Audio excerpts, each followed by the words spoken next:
we'd like to talk about willing and wanting and the difference between the two. Willing meaning willingly going along with, or being willing, or accepting. And the wanting is this.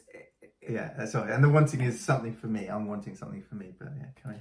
Well, just to put it in context, because this came out of the Wheel in Motion workshop that I was co-teaching yesterday. And so we've been exploring this a lot today. It really has a fabulous impact on us, and it's a rich, juicy exploration. Yeah.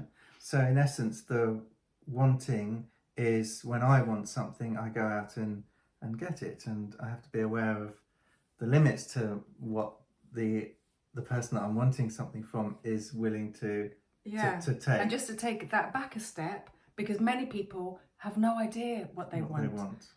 We don't know what we want. And how do we know that? We need to listen in to our physical cues, our physical impulses.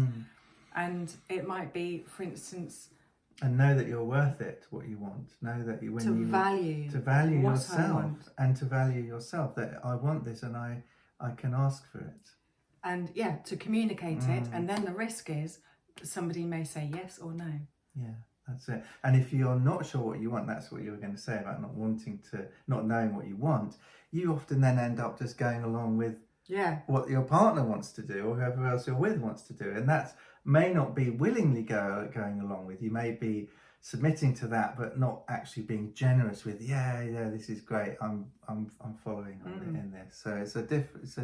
So I might want to touch Matt's face and feel the loveliness of his face, and so I communicate that by doing it.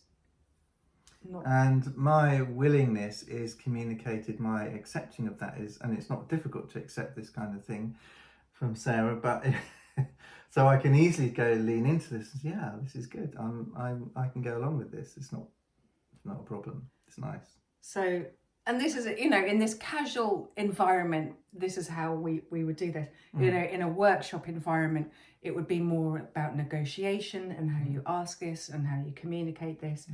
And for us, it's different in our passionate partnership. We're used to being with each other. So we have a sense of our own areas of consent. So it's really important to become aware of your wants, and that's part of the project, really, isn't it? To what do I really want, and am I willing to ask for it and take a risk of getting a no and being rejected? Or maybe somebody asks something, you ask something of me, and I'm willingly going along with it, or I'm saying I'm not sure, and then it becomes a negotiation. So it's a dance. The being willing and the wanting is a dance, and they can't exist simultaneously, really, can they? You can will something, you can want something, and then you can be willing to go along with something later, and they can sort of interchange quite quickly. And one of the things that Michael Dresser, who I was co-teaching with, said is that it can be we can flip in an instant in this dance from the willing and the wanting. That we can be willing, and then we're wanting. And that's how passion can start to fire up. Actually, so it can start to, the engine of passion is the negotiating of the wanting and the willing to. So nice. So I'm Matt Davis. I'm a psychotherapist and a couple and relationship therapist. I'm Sarah Davies. I'm a embodiment facilitator and a mindful movement facilitator. And together our work is love. Our work is Love Lab, and we're running an online course starting next week called Passionate Partnership, about finding that passion in your partnership, bringing it in. I hope you work with us. It'd be lovely to work with you.